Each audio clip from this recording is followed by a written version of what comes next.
You've been playing with the idea for quite some time. You've been thinking about it. You've been wanting to do it, but just don't know where to go or where to start.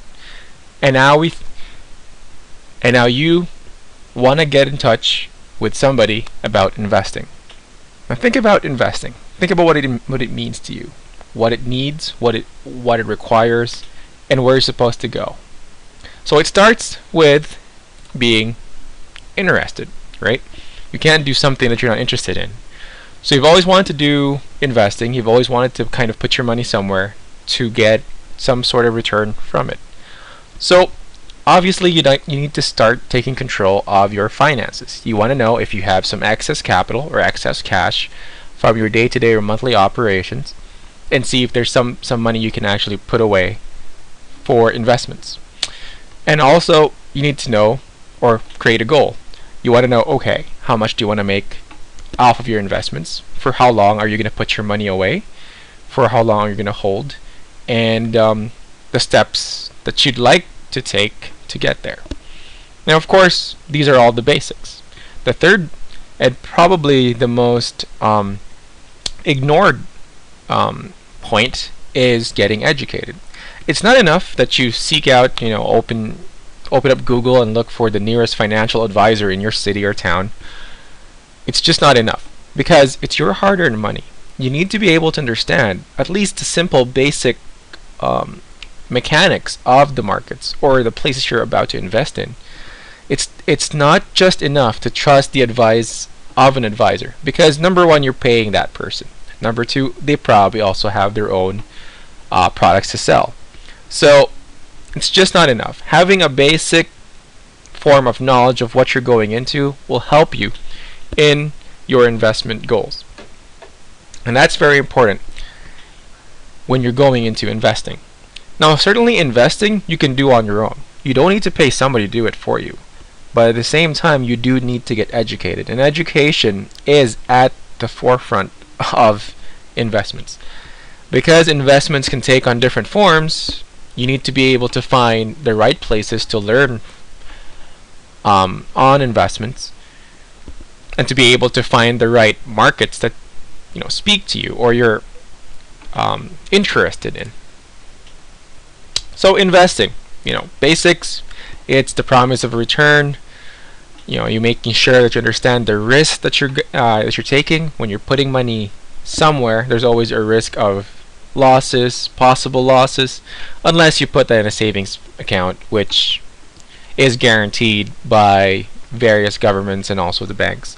But at the same time, everything is very correlated. Small return, small investment risk.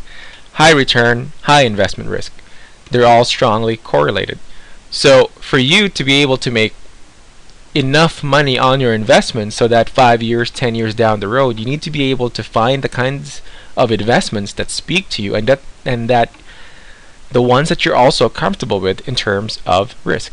So in essence, you definitely need to learn how to read the markets, especially with here at Equity Sense, we specialize in stocks, options, and forex and futures. So the financial markets, the capital markets. Whereas if you're looking into investments in property, art, or different forms of alternative investments, you definitely need to be able to kind of understand the markets wherever you are.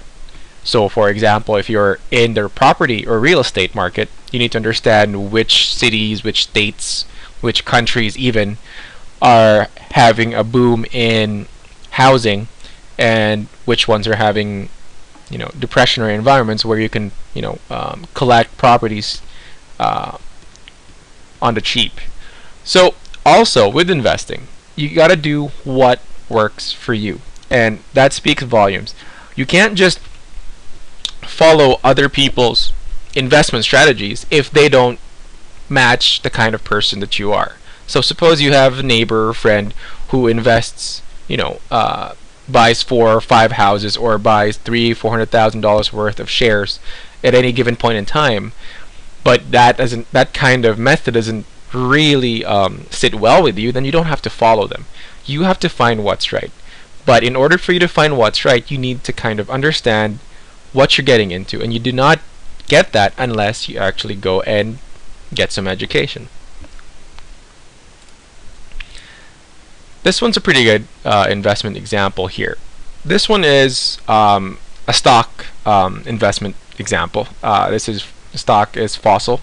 We all know what that is. They're one of the world's biggest creators or makers of watches and other personal accessories. Sort of a retail slash, I wouldn't say luxury, but retail type of enterprise. So, as we all know, 2008, 2009, we had one of the worst economic crises in the world, and we saw basically everything from stocks to savings to bonds to everything just crash. So, this is an investment because investments typically take years to hold and then kind of get the return later on. So just looking at this in a very, very clear way, as you can see, we bottomed out in 2009. So Fossil before that was worth about $45 thereabouts before that in 2007, 2008. And then once the crisis hits, we fall down all the way to 2009 lows. And this was the same kind of theme for every different stock. Stock like Lululemon, the Canadian yoga wear company, their stock tumbled from $60 all the way down to $7. You can name or find different stocks that were incredibly crushed in 2009. So just looking at this, looking at this chart, this is a price chart and time and price chart. Okay. So in 2009, Fossil was trading below $20, somewhere around 18, I think it was at the bottom. And in terms of investments, we were able to purchase this because, again, being in the markets, we understand the market dynamics. We understand that every 6 to 7 years we have a recession. It's just how the system is. It's just from one bubble, from a bubble bursts and another begins. That's always how it is. So in this way, if you were able to invest in this in 2009, less than $20 per share, so 100 shares would have cost you $2,000. 1,000 shares would have cost you $20,000. So an average young professional or a young working person in his or her 20s or 30s will at least have $2,000 somewhere, stashed somewhere. I mean, that's $2,000 that you can literally, have as disposable. So looking at this in terms from an investment perspective, if you decided that the savings rate at that point in time with the central banks all over the world, the savings rate were very, very low because all the central banks of the world were decreasing their interest rates in order to stimulate the economy again. So savings, putting your money in a savings account was completely and totally ludicrous because you would not be getting anything. It's even less than inflation. So imagine this, and I know it's because I also did have a savings account back in 2009. So this is the comparison, okay? The $20,000 that I would have put in my savings account only yielded about, at the most, okay, from 2009 to 2010, about $200, and that's already pretty big in terms of investments, or in terms of savings accounts. If you bought $20,000 worth of Fossil at $18 to $19 to $20, okay, in 2009, by 2010 that would have already been doubled. That's $40 in 2010. So the same period in 2009 and you sell the same period in 2010, your investments would have already doubled. So you would have already gained $40,000, whereas if you put that money in your savings account, you would have only gotten back $200. I mean, you can understand how pathetic it is putting your money in your savings account. Now, I'm not trying to alienate people who like to have safety, the safety of the banks, and that's what I'm trying to say, that you have to be able to diversify your finances. I have clients, and I also advise clients to diversify their financial holdings. As for myself, I have funds in savings accounts, I have funds in the markets. So that's what I'm trying to say. Don't put all your eggs in one basket. So for this one, for example, even if you don't have $20,000, say you're really conservative, you want to put $2,000. Again, in about a year, you get twice as much. You'll never get that amount of return from anywhere. Not even bonds, not even savings accounts. In about a year, you get double. And again, let's just say you would really only have $200 in your account, okay? $200 that you can spare. So that will afford you 10 shares of Fossil at this time. Again, in about a year, that was worth $400. So the fact of the matter is, in terms of investments are all about timing. You don't invest at at any kind of certain point in time. You invest, and I say this a lot to all of our clients, because of the nature of the markets these days, investing in the markets only comes when there's a recession. And as bad as that sounds, it's really the only time you can safely buy a lot and not have to worry, where your risk to reward ratio is definitely extremely high, meaning there's low risk, high return. Because if you really think about this, okay, if people were willing to buy Fossil back in 2007 $40, and their maximum loss would have been $40, now that you have it a year later in 2009, and that was worth $18, it's 50% off, your maximum risk is $18. So why wouldn't you be able to kind of come in and buy that? You know what I mean? So it's really important that you understand, investments and the timing and all that. And that's what we do here also at Equity Sense. We advise clients because we have varying demographics of clients. We have the small investors, the medium investors, the larger investors, and at the same time we also have traders. Well, we'll save the trading part on a different presentation. But looking at this, as an investor, if you held in 2009, okay, you bought 20,000, okay, or even let's make it simple, make it more realistic for the average worker, $2,000, okay, so 100 shares of Fossil in 2009. You're saying you're gonna hold it. You want to be able to use that money to pay for, a vacation to Hawaii or something like that. In 3 years, actually in 2 years, almost 3. Your $20 share or $20 stock went as far as $130.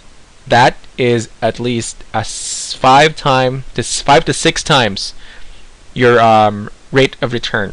So if you sold at $130, okay, your $2,000 worth of shares, you could have sold it at $13,000 2 years later, and net profit would be about $11,000. So where in the world can you put in $2,000 and get back $11,000 in just 2 years? Really, you can't find that anywhere. So that's what I'm trying to say, that if you're not into the markets, you're not planning to go into the markets, but you need to be able to understand a basic understanding of the markets, because as we were brought up when we were young, all of us at some point when we were schooled in kindergarten, grade school, high school, we never really got a good financial foundation from high schools. We never did. We never talked to us about markets. They never explained to us the idea of investments, compound investing, all that important stuff. So it comes as no surprise that people who graduate from college have poor money management skills, because they don't have the right foundation in order for them to track and manage their finances.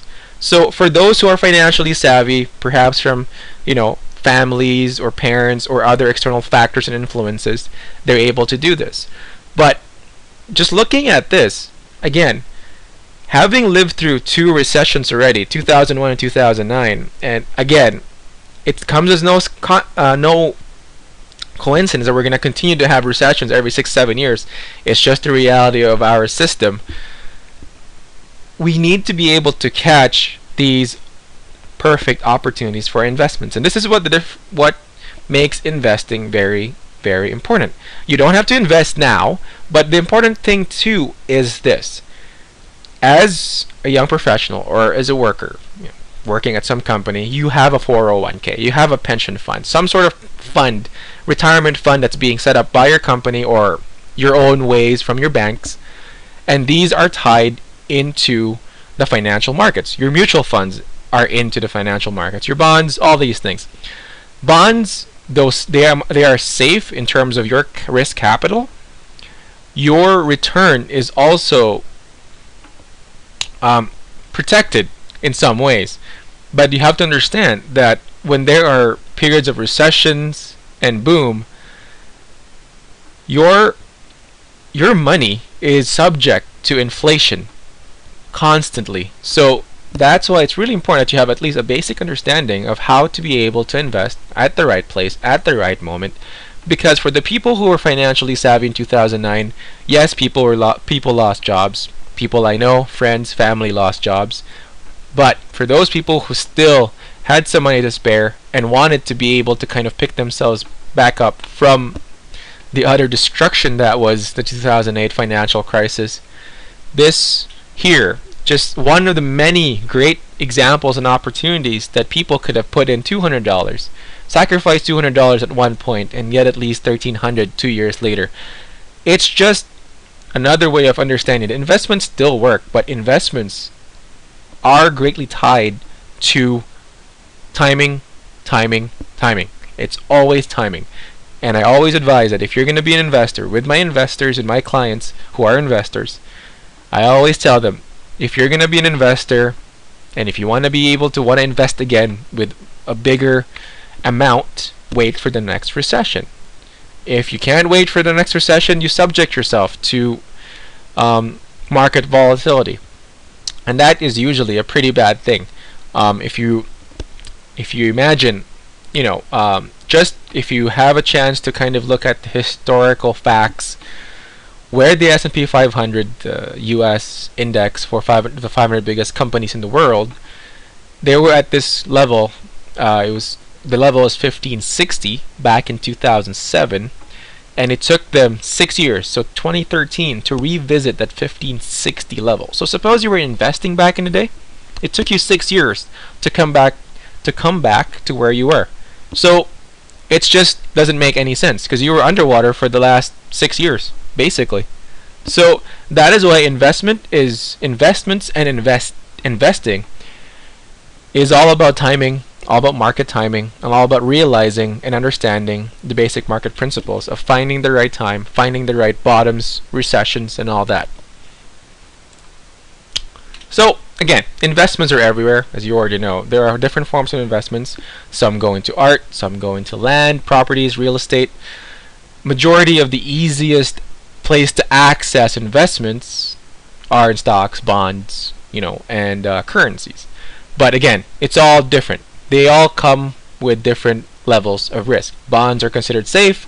Savings accounts are the safest because your capital is completely protected. Bonds too, your capital is completely protected. Again, and the other ones are definitely, your risk is infinite at some points, depending on the kinds of things you're about to do. But again, remember the correlation that I mentioned earlier. Higher risk equals higher reward. You gotta spend money to make money, and that's how investments are. No matter how much you avoid or want to protect your investments, the people who make the most money in their investments are the ones who are very well educated in their investments, very active, proactive, and also, if you get lucky, if you hire the right financial advisor, then maybe you'll also be in there. But remember this, that financial advisors do have different masters. They serve themselves. They charge you a 5% management fee every year, regardless of whether your investments are increasing or decreasing. And they may never have your investments or your best interest at heart. So remember this when you're thinking about investments. It's not hard. There is a learning curve, but it's a very easy learning curve because investments are perhaps the first step into trying to get into financial freedom.